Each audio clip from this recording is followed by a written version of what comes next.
That's why they call me bad company. I can't deny.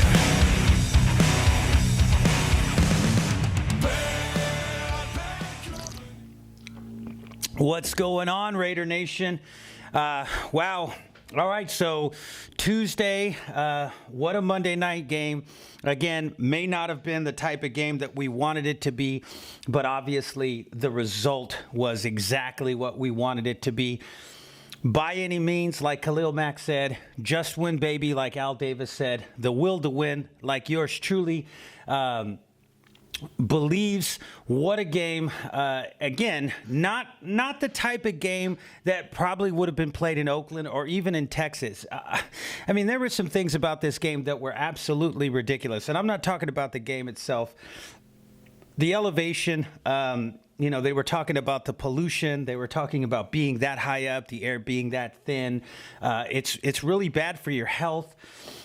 So you got that. Then they built these, locker rooms outside the stadium, but they had it designed to where at halftime you had to go uphill, 180 yards or something like that. So that's basically 2 times up and down the football field, going uphill. Now, we're not talking about, what they had to deal with just playing on a level field, but they had to walk uphill at the half when you're already winded. I thought that was just absolutely crazy. The laser pointers, I know Brock Osweiler complained about that. Come on, Brock. Come on, huh? Come on. It's going to affect how you play, Brock Osweiler said. Well, they haven't been putting laser pointers in your eyes since you left Denver. So I agree it was kind of crazy, but it happened to both football teams. I understand that you're going to point it out, but if you point it out, it's going to affect the way. You probably played your best game with laser pointers pointed directly in your eyes. So whatever it was, maybe you got astigmatism, something's going on, get yourself a pair of these. I don't know what it is. I still think it was kind of strange and bizarre, to see it like shoot across. But to sit there, I mean, there was just a lot of blaming going on the Texans' part, everything other than what really was going on, which was, poor plays when you had to make them, poor decisions in terms of what types of plays to call, not calling, not challenging the play when you should have challenged the play and then coming and challenging it afterwards. Just a lot of different things going on in that particular football game. But once again, we were able to do what we needed to do, and that was come up with a victory in Mexoco. Excuse me, I know we're supposed to be extremely professional on this show, but you know what? My partner's not here today, so I don't have a chance to drink this coffee when he's talking. Now, again, taking a look at this game, just looking at some of the stats here, and again, everybody's has gone over this. That's really not what this show is about, but we'll go ahead and run through these anyways. Osweiler, 26 of 39, 243 yards, 1 touchdown, and an interception. Derek Carr, 21 of 31, 295 yards, 3 touchdowns, 1 interception. So the difference there, about 14 points or 2 touchdowns. One guy should be getting $75 million. The other guy should still be on absolutely the extension of his rookie contract. It just doesn't make any sense that one guy's getting paid all that money and the other guy is just on fire. He's just clutch. Murray, 33 yards. Lamar Miller, 104 yards. Jalen Richard, only 2 yards. Alawale, minus 3 yards. I mean, not a big day for the running game. Osweiler had 2 carries for 19 yards. So, again, they were able to run the ball. They did have a 33-yard long run where, Bruce Irvin once again did not seal the edge. It happens every time. He gets pushed to the inside and a back breaks to the outside and gets a big run. They've got to address that situation. You look at the receiving game, Fedorowicz, again, 6 catches, 82 yards. We talked about this. Maybe the Texans were right. Maybe Fedorowicz was a guy. Maybe he is a player. The bottom line was you could have drafted him, or I said last week you could have drafted him, or you could have drafted Gabe Jackson. Guy had 6 catches, 82 yards. I mean, we just couldn't stop him. Although we were just manning him up against a linebacker the entire day. We weren't trying to bracket him. We weren't trying to take him, because of the fact that we had to protect Sean Smith. And I've been going over that over and over again. Because of that, there was nobody to bracket, to help out Sean Smith. He was left out there on an island like a shutdown linebacker, which he's not. And, so the guy caught 6 passes for 82 yards. It just, after a while, I just started going like, somebody, double him, put somebody underneath him, push him off the line, have Khalil Mack crash on him, do something. I mean, it's just ridiculous. But you know what? We did what we had to do, and they came out with it. Hopkins, they were able to keep him in check, but everybody has been able to this season, so that's not a big thing.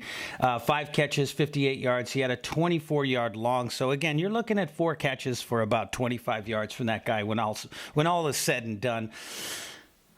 Once again, Griffin, the other tight end, had 3 catches, 32 yards. Braxton Miller, 5 catches, 25 yards. But he did have that touchdown. You look, Alawale, 3 catches, 90 yards. Huge day for Alawale, 75-yard touchdown. That was just, the play design, the scheme was just incredible. Loved it. Latavius Murray, again, getting involved in the passing game. So if you look at his combined yards, it's pretty legit. He had almost 100 yards combined, 39-yard. That 39-yard pass was really, what broke the game open, in my opinion. I mean, I think once we started to kind of pull away from these guys, it was just too late before they knew what was going on. Amari Cooper, again, the 35-yard touchdown, amazing.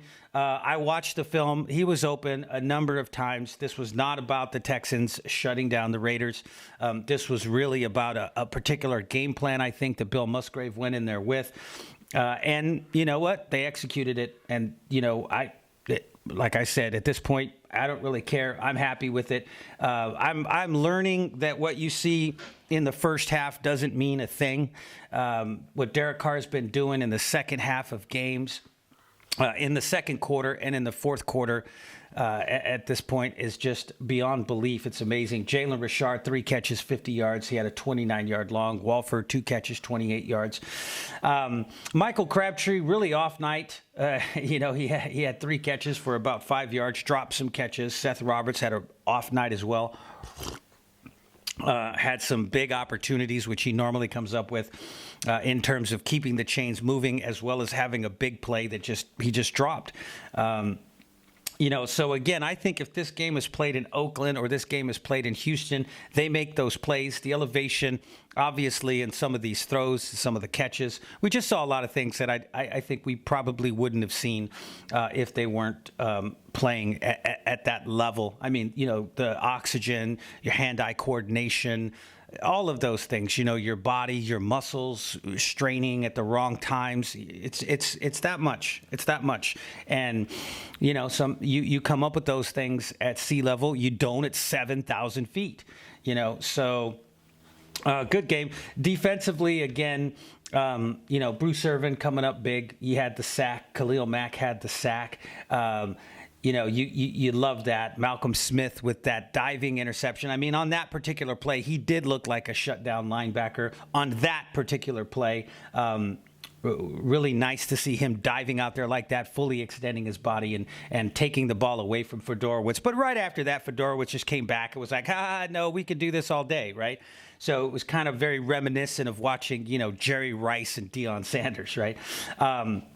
But Derek McKinney, that guy's a monster. He had 8 tackles for the Texans. Jadeveon Clowney, 5 tackles. But they, even though he was getting in and doing all kinds of things and disrupting, our scheme to stop him, I think, was just questionable. Putting a tight end on him or single blocking him all the time. Doesn't make sense to me. I left in the comments from the post game. We made Bosa look like a world beater. And then after that, teams went, hey, let's just double this guy at the line of scrimmage. Let's run the ball directly at him and let's neutralize this guy. I don't know why we even let this guy be a part of the game, but he did disrupt a lot of different things. Merciless, 3 tackles. But again, this vaunted defense, everybody kept saying, oh, this is a great defense. They're really good. I watched the tape. Our wide receivers were open. It was not part of the game plan to go outside. Or if it was part of the game plan, I think once the drops started happening, they decided to go after what they really wanted, which was the interior on the second level of this defense. And they did that, and they were able to do it in the fourth quarter. Just really some good things. But again, a lot of people, how come they didn't run the ball? How come? And I agree. I think they should have ran the ball. But let's remember, the interior of this defense for Houston is not the interior of the defense for Denver. When you're talking about these guys, they're just so much more stout in the middle of the field, being able to run and hit and do all those types of things. But, again, like I said, I thought that they had a game plan. I thought they executed that game plan extremely well. Carl Joseph, 9 tackles. Malcolm Smith, 9 tackles. Hayden had some plays, but they left him out to dry. Again, this entire defense, I'm not going to get into it. I'm not going to rehash it, but I really do believe that because of the cornerback play, everybody else on this defense has to do a little bit more, and they're capable of doing that. They really are. But, I think in a more conventional defense, I think we can do a lot more. Right now, teams know. They just look across the field that they're running this defense. They have to protect him, so he's helping him. Right? That guy right there, he's going to help him. So there should be a big, huge hole for our blocking tight end to run and beat that guy right there, because he needs help too, but he ain't going to get it. Stay away from that little guy, that little demon right there, because that little dude's knocking people out. I love Carl Joseph just popped Fedorowicz, and he had to leave the game. That's a big boy. That's a little stout man coming in saying, this is why they drafted me in the first round, naysayers. I'm getting better. So, again, this game, you just look at it, 6 rushing first downs for the Texans, only 3 for the Raiders. Only 9 first downs passing for the Raiders, 14 for the Texans. I really thought we made the Texans look a lot better than they really were. They were 50% on third down. We were only 36%. Total net yards, 325 for us, 354 for them. If you break it down, and there's all kinds of different comparisons that they're going to look at. I mean, again, this is a game that I think we all wanted to go in and make a statement and show everybody, hey, the Raiders are legit, the Raiders are for real. But the fact that we won, they'll bring up things. Oh, well, the guy stepped out about. So what? That was at the beginning of the game, man. That wasn't the tuck rule. That wasn't at the end of the game where you got one more drive. And that. I'm going to bring this up. John Gruden. You're not going to find a bigger John Gruden fan than me. I love John Gruden. You may be as big of a fan, but you're not going to be a bigger fan than me. But it really sounded like he was voting for the Texans. I hope DeAndre Hopkins heard me, because he hasn't been doing very much. I hope he wakes up. What? No, you don't hope he wakes up. I know that you've got to be, impartial, like we have to be on this show. We try as hard as we can not to get too high or to get too low, to be pompous or, we're going to win because we're going to win. But the bottom line is, just don't say anything, I'm upset that DeAndre Hopkins didn't get that call. What? You don't remember the tuck rule? I mean, hang on a second. You shouldn't be upset when referees get calls for your team and not for the other team. So, I keep hearing these things, and I just kind of look at it and I'm like, hey, you know what? It is what it is. They're going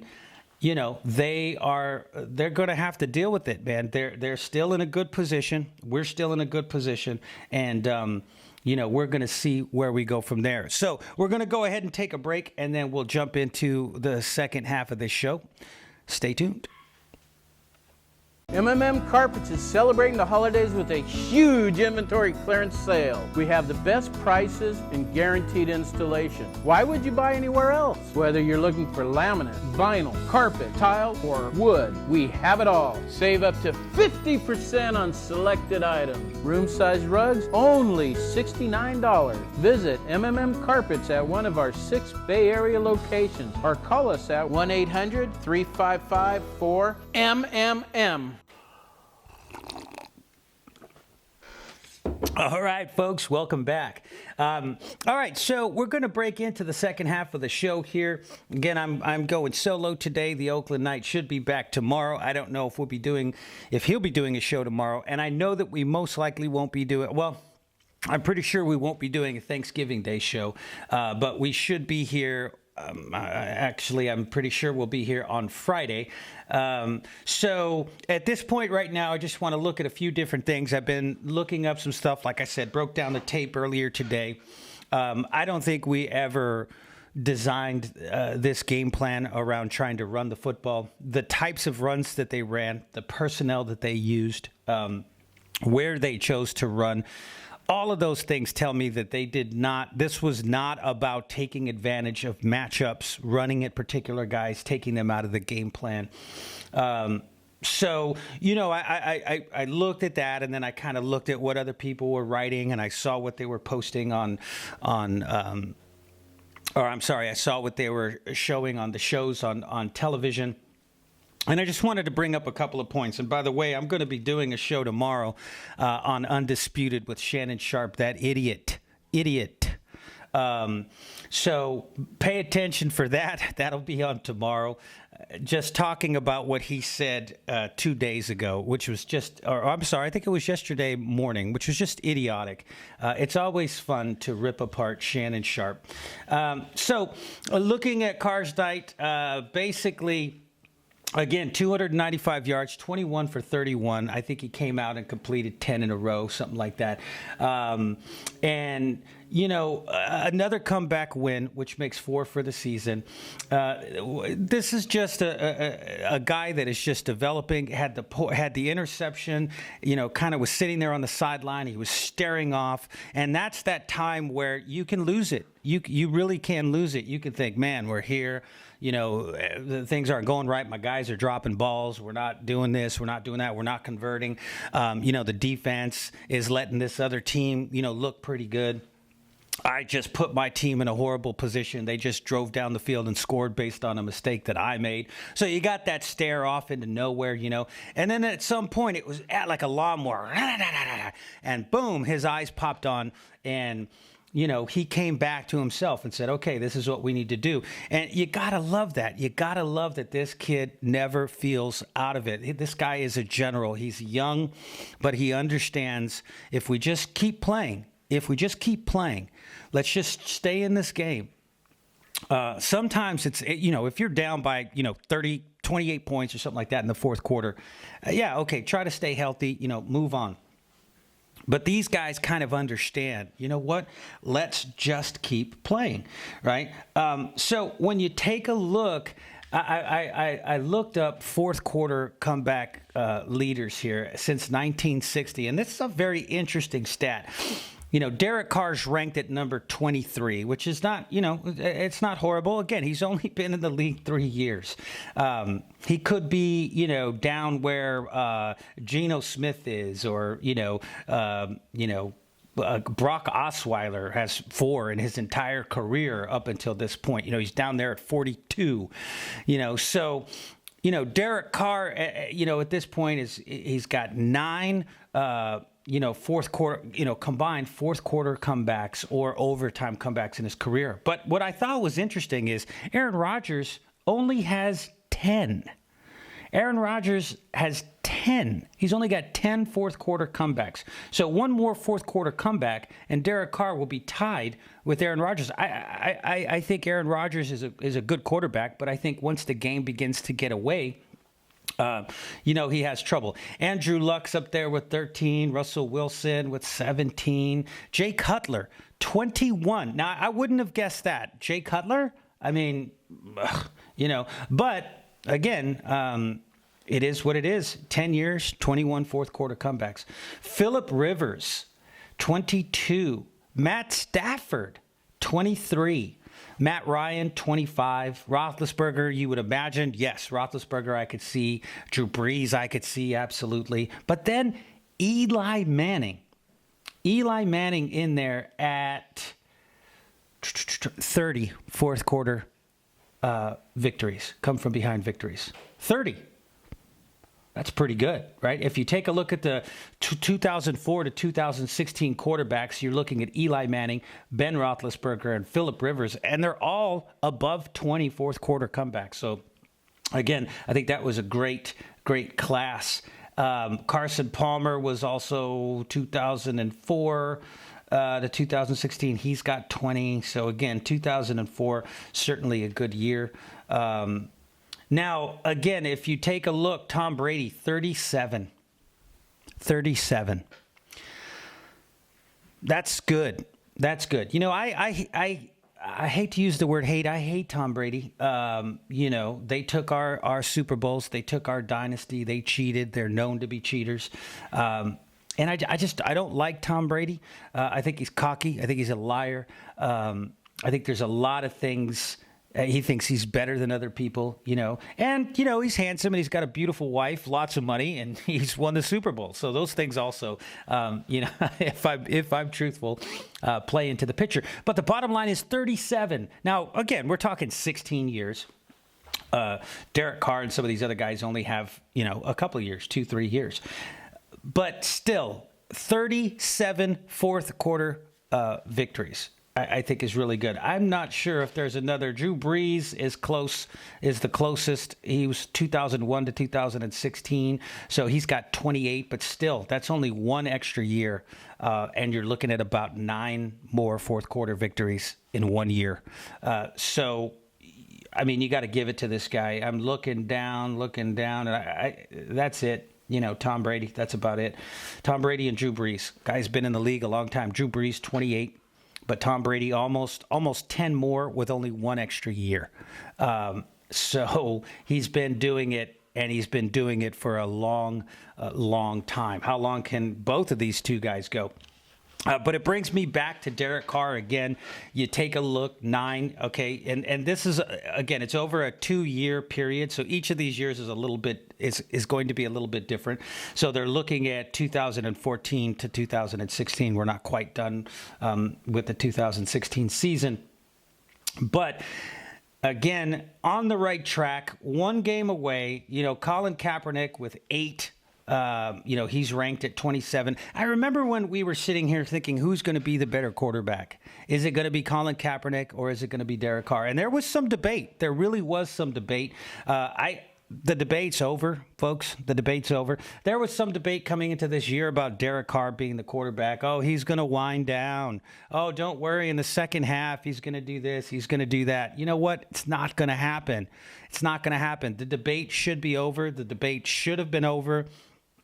A lot of people, you know, questioned it. Well, maybe this, maybe that. Oh, they drafted this guy in the 4th round. Who cares? The debate is over. Derek Carr is the guy. Derek Carr is the general. And again, he deserves all the credit that we could give him. Now, again, looking at this performance, we got the number 1 seed. We have the number 1 seed at this point right now. And can we hold on to it? You know, that's the question. The New England Patriots, they're playing good football. We have 2 guys in our own division that are playing good football that are coming for us. You know, in my opinion, Denver needs to beat the Chiefs next week because I really want the Chiefs. I don't want that Chiefs game to matter. I want that Denver game at the end of the season. I want that game to matter. Looking at the schedule, you know, we've got the Carolina Panthers coming up. If we're going to have an off day, if we're going to have a trap game, let it be this game. I don't care if we lose to every team in the NFC South. I really don't care. It's not that important. It's not going to hurt us when we look at the end of the season trying to get the number 1 or the number 2 seed, or even to get into the playoffs, tiebreakers for wild cards and things of that nature. The Carolina game does not matter to me. Again, that's just me. You want to stay in front of Denver and you want to stay in front of Kansas City. So obviously we want to win this game. But in terms of the overall picture, if you look at the seeding and if you look at where we could go and what could happen over the next 6 weeks, this is the game that if you have to, you drop this game. And you never want to, but if you're going to look past the team, this is the one. And the Carolina Panthers present, we're going to get into it a little bit more. It's a short week, but they present a really big challenge. I mean, Cam Newton Cam Newton can do it all, and this defense is so vanilla. It's so you just almost always know where everybody is and what they're doing. A quarterback like Cam Newton is going to present some problems. Brock Osweiler was presenting problems. I mean, he was rolling out and running, and it's they're struggling right now, but I believe that they're still a good football team. They were in the Super Bowl last year. This is a team that racked up 15 wins, so we can't look past these guys. But we cannot lose. We cannot lose to the Chiefs. We cannot lose to the Chargers, and we cannot lose to the Colts or, in my opinion, the Buffalo Bills. We got to go in there. We got to play our best football. We got to win at home. We got to win on the road. It's going to be tough to go into Arrowhead, but I think that we can do it. I think we beat the Chiefs. I think we've got to run the ball in that game. I know Bill Musgrave will probably pull out a game plan similar to what we saw last night, but I believe we've got to go in there and enforce our will. And then, again, that last game in Denver, we've got to do that as well. Now you start looking at it, and you got the Baltimore Ravens. I think we match up really well against Baltimore. So when you start looking at this playoff picture, Houston is probably going to be there, but I guarantee you, let us play at sea level. Come to Oakland, and I guarantee you we're a better football team than that Texan football team. I just guarantee it. I have no doubts about it in my mind. And it's like I said last night, you know what? Amazing, really amazing that 2 years ago we were 0-10 at this point. We are 8-2 right now. We're going into the playoffs. I mean, it's pretty much a done deal. Yes, we've imploded before with an 8-win record and got to 8-8 and missed the playoffs. Not this team. The amount of things that are happening for this team that keep on going back to since their Super Bowl appearance, since 2002. This is the first time they've done this since their Super Bowl appearance. This is the first time they've done that since their Super Bowl appearance. They're just piling up. I mean, we're not talking one or two. We're talking 1, 2, 3, 4, 5, 6. We are beginning to see a fact pattern here. Are we going to make it to the Super Bowl? I don't know. I hope so. Obviously we have the team to do it. Obviously we have the structure to do it. We got to change some things, folks. We got to make some tough decisions. And I hope this coaching staff does that. I hope this coaching staff understands, you know what? We cannot be this predictable on defense. We just can't. We have to make some adjustments, and they're going to have to eat some cash like they've done in the past and put the best football team out there on the field. So I'm not going to get into it because, like I said, I wanted them to make some changes on the offense. They didn't make those changes, and we're doing what it is that I want to do either way, and I've accepted it. I wanted some changes on the defense. They have yet to make those changes. So, and we're still winning. So I'm not, I'm all in. You know what? Do what you got to do. Do it how you want to do it. But gosh dang it, we should be, imposing our will on some of these football teams. And I think at this point, they've got to decide how they're going to make this run. Are you going to make this run as a true contender, or are you going to just hope that you get in? Just hope that all of the stars align and you barely win enough games and this team loses and that team loses? Or are you just going to go in and say, you know what? This is it. Yes here, yes now, yes us, right? We're going to see. We're going to see in the next couple of weeks. We're going to see how they come in and they play. We got these big division games. It's going to be an exciting time. Again, Derek Carr, huge, making the throws that he has to make. Keeping everybody calm, going to the sideline, fist bumping Jack Del Rio. Hey, man, it's all right. That reminds me exactly of when, John Madden said, there we were in the game, and Kenny Stabler came running over, and he put his helmet up on his head, and I'm trying to explain to him, okay, if they do this, we got to do that. And Kenny said, look at all these people. Man, they're getting a good show today, right? Just ice in the veins, man. Just understanding, just playing football, waiting for the next opportunity to make the fans roar, to get everybody into this football game. I saw that last night. I saw Derek Carr go to the sideline, fist bump the coach. Okay, not how you like me now, and rub his hair. or anything crazy like that. And Louis T, who's a great friend of the show. That's his quarterback, and I don't want, if Louis, if you're watching, but that's just a little crazy in my opinion. A little fist bump. Hey, man, we got that. I got this. Don't worry about it. You know what? We're still in it. We're still doing this. There's still time. Let's. What do we got next? What do we got next? So you gotta love that. You gotta love this kid's drive. You gotta love this kid's mentality. You gotta love this kid's love for the game, love for this football team. And a brilliant thing when he came into the league, I didn't like it. He said, "You know what? Football is third. God, my family, and then football. This is just a game." And I thought, oh my God, What I didn't realize was that he was going to turn this entire football team into his family. This is now his family. So now you say God and then my family. So now we've taken football and we've brought football into a category where he is going to die for his family. He is going to live and die for his family. So I no longer look at it in that way where I'm like, my God, this guy's not serious. We can't have this. You got to be upset. You got to be knocking chairs over. You got to be screaming in the locker room. What are you guys doing? What's going on with you guys? You got to have some fire. I've seen from him, though, things that make a true leader, and I'm excited, and we should all be excited. We are 8-2. Again, we try to be as professional as possible on this show, so we don't jump up and down and scream and say, "Yeah, man, we're going to go to the Super Bowl." You know what? I'm excited. We hope you're excited. This is a good football team. They've learned to win. They've come together, and we just have to enjoy the ride till we get to the playoffs, folks. And once we get there, once we get in, I don't care what anybody says. Once we get in, it's a game-to-game basis at that point. Anybody can make it to the Super Bowl, and anybody can win the Super Bowl. I'm tired of hearing these guys can't play with New England. Well, New England couldn't play with the Rams, and New England couldn't play with X, Y, and Z, and they figured out some way to do it. So, again, the game changes. The way the game is played changes. The concepts change. The coaches change. Everything changes. When the newest thing comes along, people don't recognize it until it's too late. That's the beauty of the greatest show on turf. That's the beauty of the Baltimore Ravens defense. That's the beauty of the West Coast offense and all of the things that have come and gone in the past the teams just were not prepared for. I don't think teams are prepared.